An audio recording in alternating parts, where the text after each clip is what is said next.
नमस्कार मित्रों, मैं हूं आपका होस्ट और दोस्त आनंद गोपाल सिंह। आज आपके समक्ष एक महत्वपूर्ण वीडियो लेकर आया हूं। उम्मीद करता हूं कि आपको ये वीडियो बहुत पसंद आएगा। आज का वीडियो मेरा इस संदर्भ में है कि मरीज के मरने के बाद सारा बिल उसका माफ़ होना चाहिए। अगर कोई मरीज किसी हॉस्पिटल में मर जाता है तो हॉस्पिटल प्रबंधन के द्वारा उसका सारा बिल माफ़ होना चाहिए। सरकार के द्वारा ऐसा कोई विधेयक पास हो, ऐसी मेरी उनसे गुजारिश है। ठीक है, सरकार को एक विधेयक यह भी लाना चाहिए कि किसी भी सरकारी या प्राइवेट हॉस्पिटल में कोई भी मरीज़ यदि मर जाता है तो उसका सारा बिल माफ़ किया जाना चाहिए। इस बात से फ़ायदा यह होगा कि डॉक्टर मरीज को जिंदा रखने की पूरी कोशिश करेगा, पूरा जी जान से, है ना। वेंटिलेटर और बाकी चीज़ें पूरी कोशिश करेगा वो। और यदि डॉक्टर की पूरी कोशिश करने के बाद भी यदि मरीज मर गया तो फिर अनावश्यक रूप से जो मरने के बाद या मरने के पहले वेंटिलेटर पे रखते हैं, ये बाकी चीज़ें, वेंटिलेटर का एक दिन का खर्च बहुत ज़्यादा होता है, वो सब चीज़ें बचेंगी। और जो हॉस्पिटल तरह तरह के हथकंडे अपनाते हैं पैसा छापने का गलत तरीके से, वो नाटक, पैसे बनाने का नाटक किसी भी प्राइवेट हॉस्पिटल के द्वारा नहीं किया जा सकेगा। यह एक सुझाव है। अगर आपको यह सुझाव पसंद आता है तो इसको शेयर करिए और गुजारिश करिए सरकार से कि ऐसा कोई विधेयक पारित हो। देखिए, डॉक्टर का कोई भी हम काम करते हैं तो उसका पारितोषिक रेमुनरेशन क्या होना चाहिए। जब हम काम देखते हैं कि हाँ भाई, जैसे मैंने कॉन्ट्रैक्ट लिया, ठेका लिया, इस बिल्डिंग को बनाऊंगा, उसके बाद उस बिल्डिंग की क्वालिटी चेक होती है, उस बिल्डिंग का पूरा मेजरमेंट चेक होता है। अगर सब कुछ प्रॉपर होता है तो हमें पैसा मिलता है, बिल मिलता है। तो वैसे ही हॉस्पिटल में भी हम क्यों जाते हैं भाई? हॉस्पिटल में हम तब जाते हैं जब हमें ये विश्वास होता है पूरी तरह से कि हमारा मरीज बचेगा। हाँ ठीक है, बचाना मारना ऊपर वाले के हाथ में है, पर आपको सेकेंड दूसरा भगवान का दर्जा भी दिया गया है सभी चिकित्सकों को। तो उनकी भी कोशिश होनी चाहिए कि वो मरीज को बचाने में पूरा योगदान दे, पैसे की ना सोचे।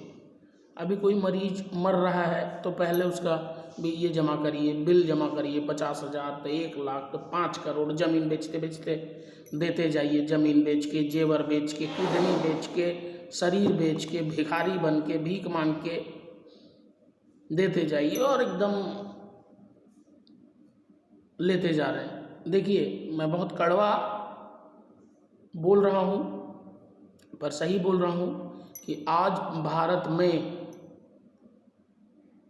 2 क्षेत्रों में बहुत घटिया टाइप से भ्रष्टाचार है जिसको कोई समझ भी नहीं पा रहा। एकदम साइलेंट किलिंग चल रही है 2 क्षेत्रों में, एक चिकित्सा के क्षेत्र में और दूसरा शिक्षा के क्षेत्र में। शिक्षा की कैसी दशा है पूरे भारतवर्ष में, ये आप सबको पता है।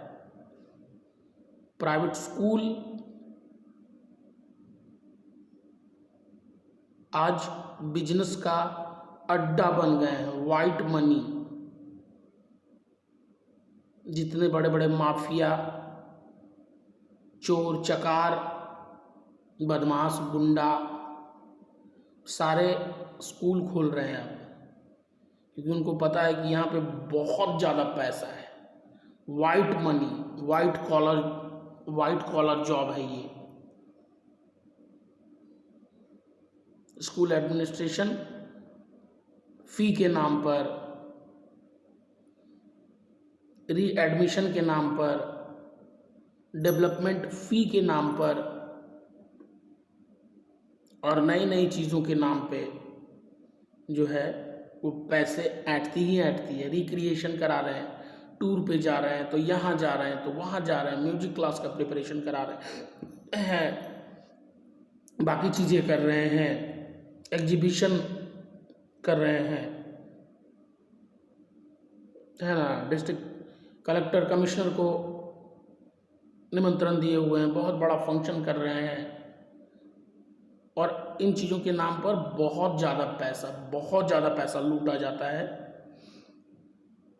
और इस संदर्भ में न गार्जियन कुछ बोल पाता है कभी और ना ही सरकार को कुछ पड़ी हुई है कि एक मैंडेटरी लिमिटेशन सेट किया जाए कि कोई भी प्राइवेट स्कूल इससे ज़्यादा फ़ी जो है वो सेट नहीं कर सकते। आज खान सर पूरे इंडिया के टॉप सेकंड टीचर हैं विकास सिद्धि विकृति सर के बाद, ठीक है ना। वो 200 रुपया में IAS की तैयारी करा रहे हैं, 200 रुपये पर मंथ और IAS की तैयारी करा रहे हैं। अवध ओझा सर 500 रुपये महीने में, क्योंकि उनका सर्कल थोड़ा छोटा है तो 500 रुपये में महीने में IAS की तैयारी करा रहे हैं। और ये प्राइवेट स्कूल छोटे छोटे नन्हे मुन्ने बच्चों को KG में और नर्सरी में और स्टैंडर्ड 1 2 3 4 5 6 7 8 9 10 इनमें क्लास वाइज जो है वो फ़ी जो है मंथली ट्यूशन फ़ी उसका इंक्रीमेंट करते हैं। कोई बहुत बढ़िया सो कॉल्ड स्कूल है, ठीक है ना, तो उसमें क्या है कि नर्सरी के बच्चे, प्ले के बच्चे को 3,500 लग रहा है और गार्जियन भी बहुत खुश है। गार्जियन के दिमाग में ये मोनोपोली यहाँ बैठी हुई है कि अगर मेरा बच्चा, अरे बा देखो तो वो कितना बढ़िया है, वो इस प्राइवेट स्कूल में पढ़ता है, उसका बच्चा कितना लगता है महीना में, अरे 5,500 10,500। देखो तो उसका बाप फटल शर्ट पहन के घूमता है लेकिन अपना बच्चा लोग को पढ़ा रहा है। देखो होना चाहिए बाप तो ऐसा, होनी चाहिए माँ तो ऐसी, एक ही साड़ी पे पूरा जीवन गुजार रही है पर अपना बच्चा को पढ़ा रही है। आपको एक ही कपड़े पे जीवन इसलिए गुजारना पड़ रहा है प्राइवेट स्कूल की घटिया करतूतों की वजह से, नहीं तो पढ़ाई इतनी भी महंगी नहीं हो गई है कि 50,000 एक महीना में खर्च हो जाए। इन सब चीज़ों पर रोक लगाने की ज़रूरत है। यहाँ पर भ्रष्टाचार है, इस पर कोई किसी को बोलने का गूदा है ही नहीं, बोल ही नहीं पाएंगे कोई। यहाँ पे साइलेंट किलिंग चल रही है, साइलेंट मर्डर। सबको केवल ये दिखेगा अरे पेट्रोल बहुत महंगा हो गया, अरे पेट्रोल बहुत महंगा हो गया तो अच्छा हो गया, 5,000 रुपये लीटर हो जाए तो ज़्यादा बढ़िया होगा, साइकिल से चलेंगे लोग, अर्थ पूरा ग्रीन रहेगा। पहले जीवन नहीं था क्या, मस्त था। टेक्नोलॉजी के नाम पे बहुत ज़्यादा तरक्की करके आप सबको बेकार हो चुके हैं, आप शरीर से कुछ मेहनत करना है नहीं। आज बड़े बड़े डेवलप्ड जो कंट्रीज़ हैं वहाँ के लोग साइकिल चलाते हैं, नियम बांध रखा है कि ड्यूटी जाएंगे अगर 2 किलोमीटर के दायरे में है तो साइकिल से जाना, साइकिल से आना। वो इसमें प्राउड फील करते हैं। आपको प्राउड तब फील होता है जब आप बुलेट पे बड्डा बड्डा बड्डा करके जाते हो। आपको प्राउड तब फील होता है जब आप करिश्मा जेडमार पे आपको घूमना है, हायाबूसा लेके चलना है, आपको जॉन अब्राहम बनना है। जॉन अब्राहम की केवल एक ऐड से इनकम 10 करोड़ है, तब वो महंगी गाड़ियाँ रखता है। धोनी का आपको जोर करना है, उसके जैसा बाल कटाना है, उसके जैसा गाड़ी लेके घूमना है। क्यों? उसके जैसा केवल गाड़ी लेके घूमने से आप धोनी बन जाएंगे? उसके घर जाके देखिए रांची में 100 से ज़्यादा कुत्ते रखे हुए हैं उन्होंने। तो बोलना ये है कि जहाँ पर बोलना चाहिए ना, हमारी प्रॉब्लम ये है कि जिसके खिलाफ बोलना चाहिए उसके खिलाफ किसी का मुंह नहीं खुलता। जिसके खिलाफ नहीं बोलने से भी काम चलेगा, उनके खिलाफ मुंह खुलता है। जो देश के लिए कुछ अच्छा कर रहे हैं, कुछ अच्छा ला रहे हैं, जिनकी आइडियोलॉजी मस्त है, आप उनको गालियां दे रहे हैं। हर एक भाषण में मोदी जी ऐसे कर दिए, मोदी जी वैसे कर दिए। वो सारा का सारा जो चीज़ें होती है ना, नोटबंदी हुई या जीएसटी लागू हुई या और बाकी चीज़ें हुई, इसको समझिए, ये मोदी जी का दिमाग नहीं है। उनकी फाइनल मुहर है उस पर कि हाँ correct, then I am going to approve it. लेकिन वो अकेले उनका दिमाग नहीं है। वो जो पीएमओ में बैठते हैं ना, उनके असिस्टेंट, पीए और वो लोग, वो कोई मामूली लोग नहीं होते, विद्वान होते हैं, विद्वान। पूरी इकोनॉमी को लिख देने की शक्ति है जिसमें। हर एक चीज़ का, हर एक नया कदम जो उठाएंगे मोदी जी, उसका क्या सही इम्पैक्ट होगा, क्या बुरा होगा, सब पता है उनको। उन्होंने पूरी ग्लोब का अध्ययन किया है, हर एक सिचुएशन का अध्ययन किया, पूरी हिस्ट्री जानते हैं कि जब कोई प्रधानमंत्री इस तरह के आपातकाल वाले दौर में ऐसा कोई डिसीजन लेगा, उसके क्या बैड इम्पैक्ट आएंगे, सब उनको पता है। तब जाकर फिर भी वो फैसला लेते हैं देश के बेटरमेंट के लिए। आपको पेट्रोल इतना बढ़ गया, इसका चिंता है। हर एक आदमी, हर एक नेता, या ये जो कन्हैया कुमार जो चिल्लाते रहते हैं कि ये ऐसे हो गया, मोदी जी ऐसे कर दिए, मैं तो बोलता हूँ कि एक बार उन्हीं को प्रधानमंत्री बनाइए ना 1 महीना के लिए, क्या झंडा गाड़ लेते हैं, देखते हैं थोड़ा। कांग्रेस भी तो था 60 साल से, क्या कमाल कर दिया। बहुत गीत गाते, ये बिल लाए, वो बिल लाए, यहाँ ऐसे कर दिए, इंडस्ट्रियल डेवलपमेंट कर दिए। वो इंडस्ट्रियल डेवलपमेंट का कौन सा हिस्सा मेरे तक पहुंचा, बताइए ना, आम आदमी तक कौन सा पहुंचा। सब अलग अलग बड़े बड़े प्रकांड विद्वान जो है वो बोलते रहते हैं कि कांग्रेस का कुछ बहुत अच्छा फैसला उन्होंने लिया, बहुत अच्छा फैसला लिया, बहुत अच्छे काम कराए, बिल्डिंग्स बनाए, इंफ्रास्ट्रक्चर डेवलप किया और बाकी चीज़ें। तो इंफ्रास्ट्रक्चर डेवलप किया, उसका जो रेवेन्यू आया मेरे तक कितना पहुंचा, मेरे तक चवन्नी। मैं जितना गरीब था उससे और गरीब हुआ 60 सालों में। 60 साल पहले हैसियत थी और गरीब हुआ 60 सालों में, और बेकार हुआ 60 सालों में, बद से बदतर स्थिति हुई 60 सालों में।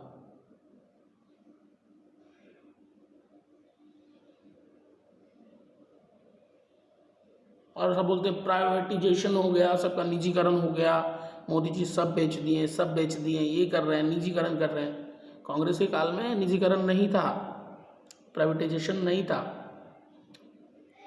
ठीक है। कितने लोगों की नौकरी लग गई थी, धाएं धाएं धाएं धाएं। हाँ, बहुत सारे ऐसे लोगों को देखा हमने, जीवन भर दौड़ते रह गए, जीवन भर एग्जाम ही देते रह गए, नौकरी नहीं हुई। 5 साल, 6 साल, 50 साल के बाद एक कोई रिजल्ट निकला। अभी एसएससी है, स्टाफ सिलेक्शन कमीशन, तुरंत धड़ल्ले से करती है फैसला। जिसका होगा होगा, नहीं होगा अगली बार ट्राई करेगा, होगा। और जिसमें कैलिबर है, जिसमें क्वालिटी, उसका होगा ही होगा। और नहीं भी अगर हो रहा है सरकारी नौकरी, तो क्या है, सरकारी नौकरी में लौंग बरस रहा है। दुनिया में बहुत सारे ऐसे काम हैं जो सरकारी नौकरी वाले जीवन में नहीं कर पाएंगे, और आप ऐसे कर पाएंगे। एक सरकारी नौकरी वाला, ठीक है ना, दरोगा ही बन गया अगर कोई, आज प्रफुल्ल बिल्लोरे एमबीए चाय वाला, उसकी बराबरी पूरा जीवन नहीं कर पाएगा, उसका पूरा खानदान।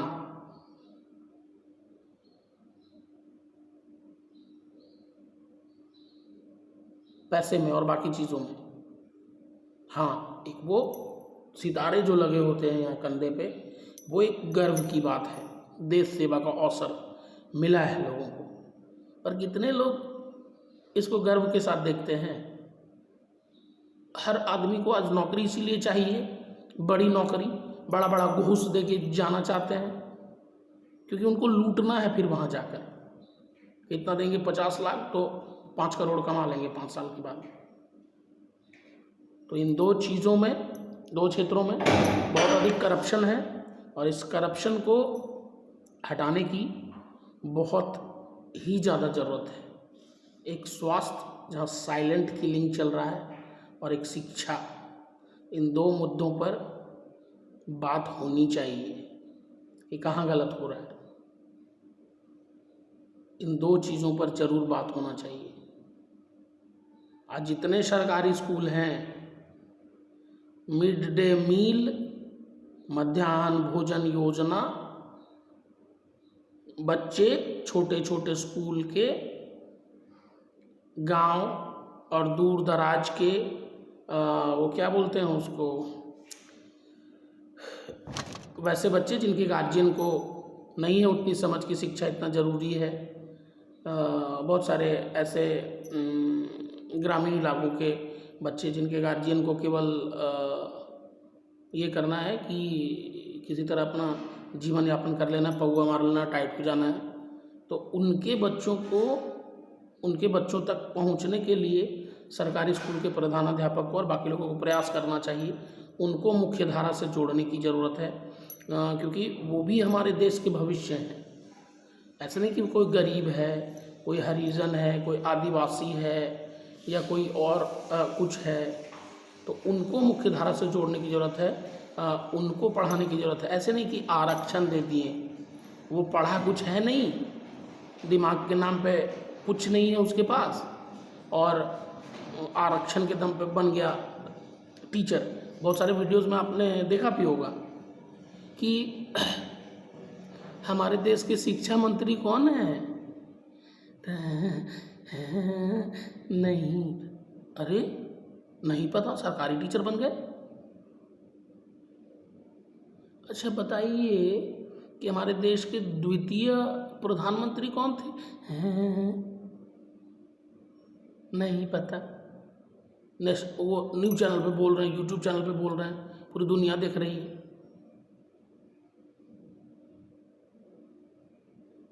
तो कहाँ हो रहा है गलत? ऐसे लोगों को क्यों चुना आपने, जिनको ये नहीं पता कि देश का प्रधानमंत्री कौन है? क्या पढ़ाते होंगे बच्चों को? वो क्या पढ़ाते होंगे? और उसके बाद हर बात के लिए मोदी जी जिम्मेवार, और फिर भी आपको आरक्षण का कवच चाहिए कि एकदम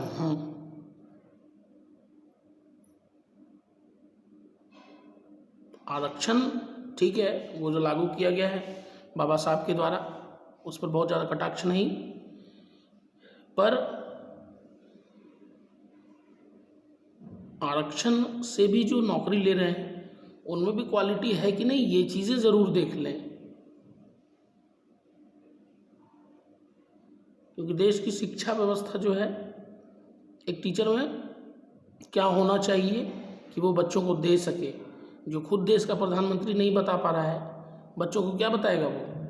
आधा से ज़्यादा लोगों को देख रहे हैं कि वीडियो पे आ रहा है कि टीचर हैं, अम्ब्रेला का स्पेलिंग नहीं जान रहे हैं, A फॉर एप्पल मेरा बाबू बता देगा, पौने 2 साल का है।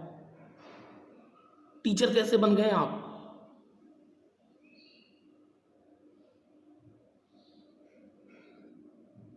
तो ये सारी चीज़ें होनी चाहिए। जहाँ पर बोलना चाहिए, मैं देश के हर नेता को, हर युवा नेता को, चाहे वो आपके क्या बोलते हैं, उनका नाम अभी दिमाग से निकल गया,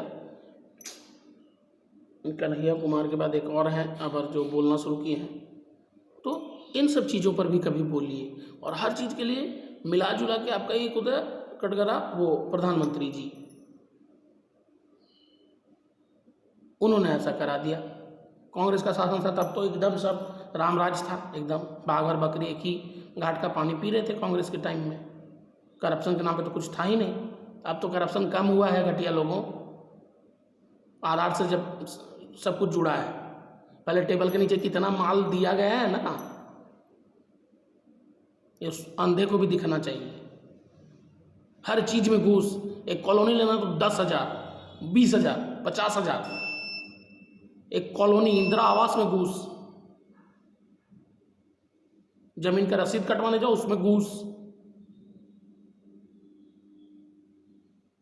बोलते हैं कि भारत की व्यवस्था बहुत दुरुस्त थी, ये थी वो थी। ये चीजें कन्हैया कुमार को तो नहीं पता थे। वैसे ही पेड़ पे थे लटके हुए 60 साल, अचानक से नीचे आए अभी मोदी जी के टाइम। उस समय उनको नहीं सूझ रहा होगा करप्शन कहाँ था। पॉपुलर होने का ये एक तरीका मत अपनाइए। किसी को गालियां देकर, किसी को बुरा बोलकर पॉपुलर मत होइए।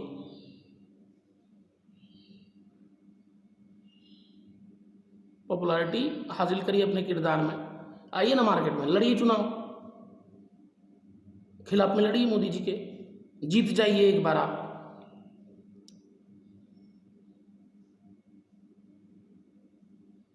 शुभकामनाएं हैं कि आप एक बार जीतिए। आइए, उसके बाद बकिया उधेड़ूंगा 5 साल। हर दिन एक सवाल आपके लिए, ये क्यों नहीं हो रहा, नाम लेके हर दिन एक सवाल। कहीं कुछ हुआ, रोड पे चलते किसी को ठेस भी लग गया ना, और ये अगर नाखून भी थोड़ा उखड़ गया, आपको दोष दूंगा उसके लिए कि कैसा रोड बनाए। हर चीज के लिए यही कर रहे हैं आप भी। बाकी सारी चीजें सही है, ठीक है, बहुत बहुत धन्यवाद। और गलत का विरोध जरूर करिए। ये मत सोचिए कि कौन बुरा सोचेगा कौन अच्छा सोचेगा। अच्छाई के लिए, सच्चाई के लिए पूरी सख्ती के साथ खड़े होइए, क्योंकि अपनों के विरोध में जब तक खुद अपने नहीं खड़े होंगे, एक अच्छे समाज का निर्माण कभी नहीं होगा। हम सब चाहते हैं कहीं ना कहीं अंदर कि हमारा आने वाला जो जनरेशन है उसको कुछ बहुत अच्छी सुविधाएं मिले। हमें तो नहीं मिली कभी, पर उन्हें जरूर मिले। हमें कभी नहीं मिली। हम जिस स्कूल में भी पढ़ते थे वहाँ पर भी हमें सारी किताबें नहीं मिल पाई कभी। एक है मैथ, 2 मैथ चलता था, एक जिसको हम लोग फर्स्ट बोलते थे, एक सेकेंड बोलते थे। तो केवल 8th क्लास में ट्रिगोनो, वो क्या बोलते हैं उसको, ज्योमेट्री ही पढ़ता रह गया, समझ नहीं आया कभी। ट्रायंगल और ये और बाकी चीज़ें पढ़ी ही नहीं। 9th में कुछ पढ़ा ही नहीं। इतनी चौपट थी शिक्षा व्यवस्था।